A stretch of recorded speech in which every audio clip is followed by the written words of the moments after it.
Hi, it's Catherine from Altering Physiotherapy, and to go with our runners newsletters that we've been doing this week, we thought we'd do a little short series of Pilates-based exercises that are particularly focused on things that the runner needs: flexibility, strength, coordination, a little bit of balance around the ankles. So we'll start in standing.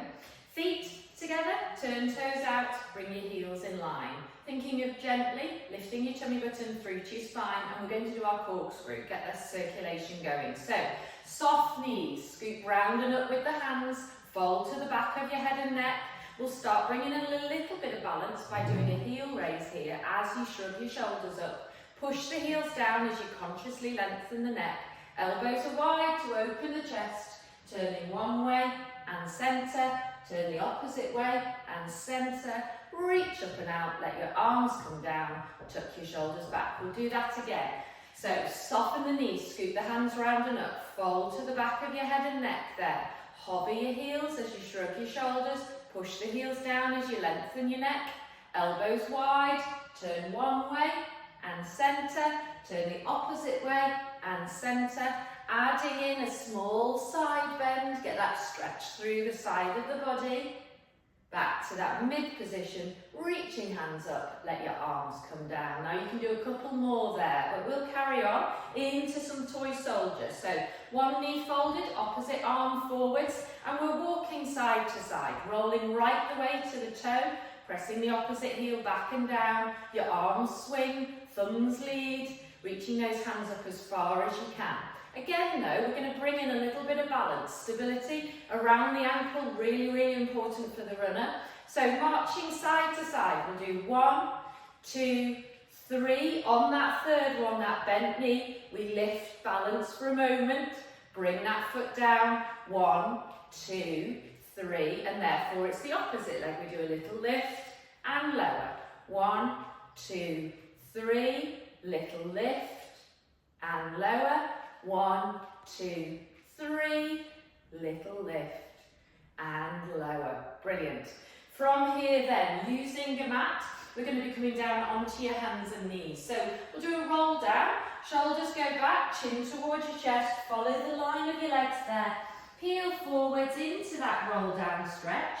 Enjoy that lovely stretch all the way through the spine, but probably also feeling that down and through the back of the legs there. Soften the knees, walk your hands forwards, coming onto your hands and knees there. We're going to take the opportunity initially here now to get a little bit more mobility into your thoracic spine. So if you come down onto your forearm, you're going to keep your right hand down and onto the mat, bring the left hand to the side of your head, and we're lifting that elbow, rotating and opening through the chest. Let the elbow come back and down. So as always on your knees, if you want a little bit more cushioning, you can take that towel or cushion or fold your mat up underneath your knees there.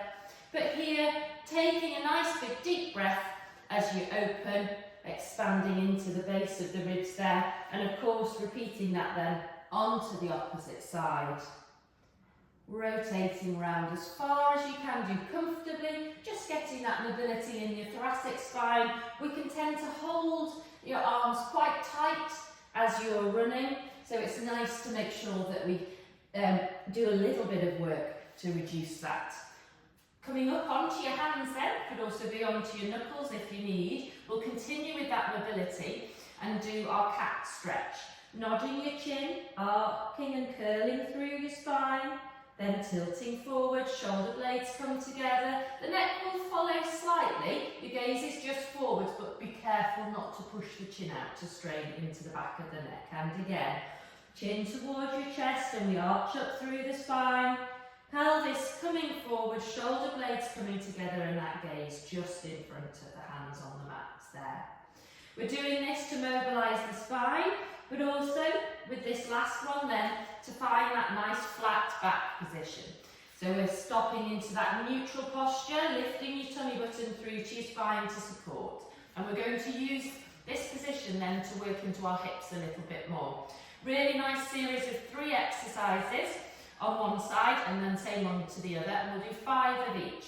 First one is your fire hydrant. So bring your weight across through the right leg to release the left knee slightly, keeping the knee folded folded, we're lifting that leg into rotation, trying to keep the standing thigh on that right side vertical to the mat, keeping the weight equal through your hands and those shoulder blades set down. Once we've done 5 here, change direction and we're going into our donkey kick.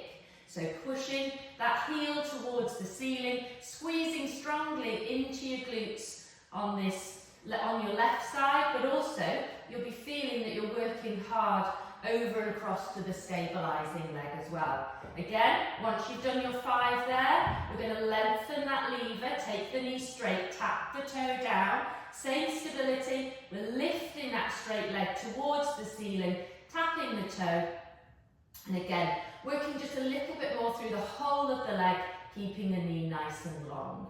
Obviously then, we'll repeat that on the opposite side. We're going to then add in some stretches just right at the end. So once you've done both sides, you can sit back into that pose of the child there, reaching those hands away. And we'll walk your hands back in, coming into that little stretch series. So bring one foot forwards. You're going to then tuck your tailbone under, push the hips forwards there to open through the thigh on that back leg. If that's a little bit uncomfortable onto your knees, you can tuck the back toe in underneath and come up a little bit higher there. Still tucking your tailbone under, pushing the hips forwards to really open over the front of the hip there. We can also add in a little bit of a side bend away from that side to begin increasing the stretch through the side body. Same position then, we bring the foot in a little bit more though, push that back heel down and we're going into a calf stretch. So that stride stance, softening the knee at the front, on the front side, pushing the heel down on the back to feel that stretch into your calf. All of these stretches we're holding for around that 20 to 30 second mark if we can. Going to a stretch that's tolerable for that time to allow these big structures to adapt and change. Final stretch on this side then is that the back leg comes forwards and we're bringing the toes towards you, getting maybe, again, continuing the stretch into your calf, but then folding at those hips, stabilising yourself on the standing leg, tilting forwards from the hips there to really allow yourself to have that lovely release through the back of the thigh into those hamstrings, those structures that tend to be just that little bit tight there. Obviously repeating all of that on the opposite side, but after that just have a lovely big deep breath and enjoy.